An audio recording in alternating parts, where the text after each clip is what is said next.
All I need is help. Those were the exact haunting words of Genesee Moreno as she opened fire on Lakewood Church moments before she was shot and killed in the attack. And that audio is part of a sprawling investigation released this week by the Houston Chronicle, a phenomenal investigation into the shooting and Moreno's history, an investigation that found authorities knew she was mentally ill and was planning an attack.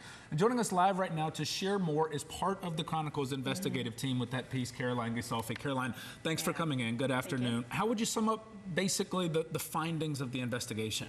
Well, we now know that the shooting and the injuries, the 7-year-old that was critically wounded and the 57-year-old who was injured, were preventable.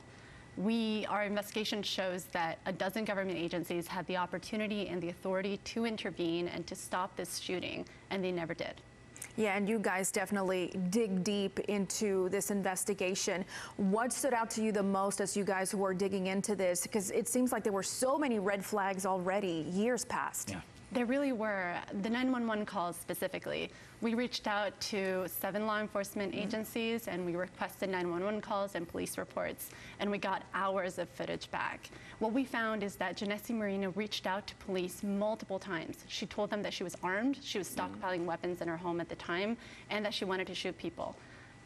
Family members and neighbors also called in. They were very concerned. They said that she was mentally ill, that she was not taking her medication, and that she was threatening and harassing them. They begged for help.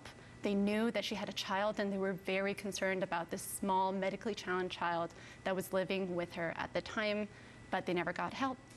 Yeah. Just a litany of points, as you pointed out. We actually do have some of that 911 audio that the Chronicle obtained that illustrates exactly what you're talking about. Let's listen. Come out to my address right now. I need to speak to an officer. If he comes over here, I'm shooting him. And I told that to the officer. Everybody thinks I'm crazy. They're always lying to me. I don't know if she's trying to cahoots, conjure up something to get my son taken from me, and I won't have that.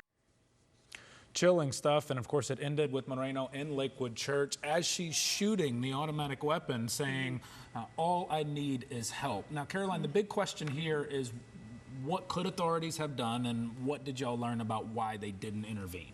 Well, again, she was stockpiling weapons in her home. We don't know right now if police could have seized those weapons.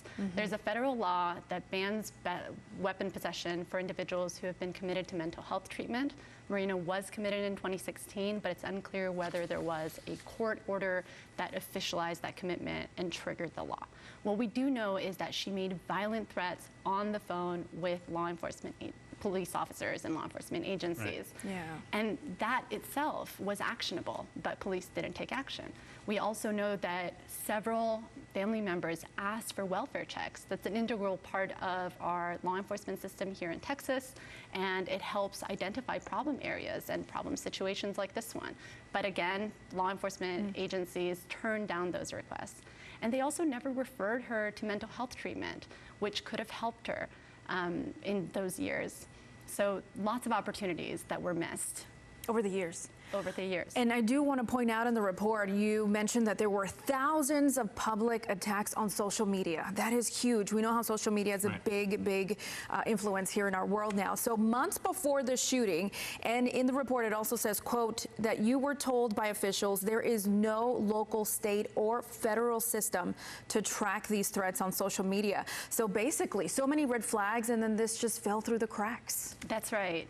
3 months, more than 3,000 posts. She made explicit threats. She said that she wanted to attack a religious institution. She said that she wanted to do it in February of 2024. And she said how. She said that she was looking for potential explosives or something that looked like it, and the kinds of weapons that she wanted to use. The problem is no one at the local, state, or federal level tracks these kinds of things. A representative from the FBI told us that they do not have a system in place unless someone specifically posts a tip.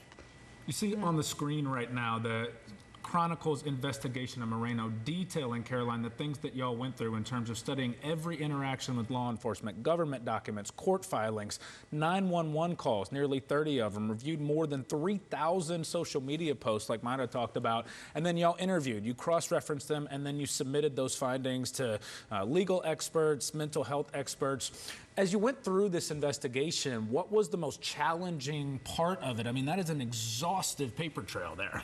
It is. We were able to get a lot of the documents that we were looking for from law enforcement and certainly from the courts. The most challenging part was trying to get any records that concerned Samuel, the shooter's 7-year-old son, who's now 7 years old. And that's because Child Protective Services will not release that information because of privacy laws.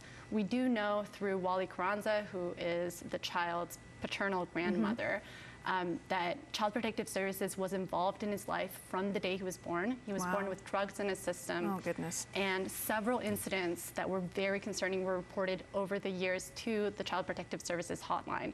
But once again, we see from court filings that they never took any steps to remove him from the custody of his mother. He lived with his mother from the day he was born to the day of the attack. Wow. And quickly before we let you go, we want to hear how is little Samuel doing? I know that you also dug into that in this report.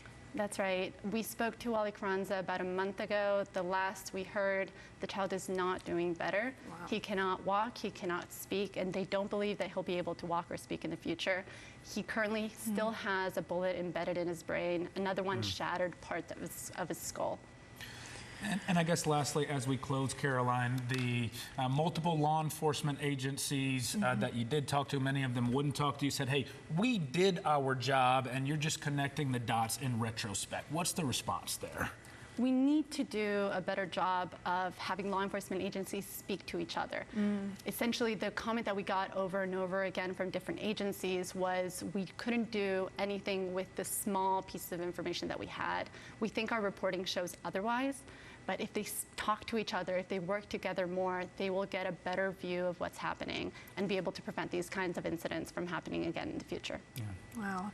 Well, just a very detailed report, and we have it on ABC13.com if you guys want to dig into it yourselves. Caroline Ghisolfi with the Houston Chronicle. Great work. Thank you for coming in with us, and we'll catch up with you again.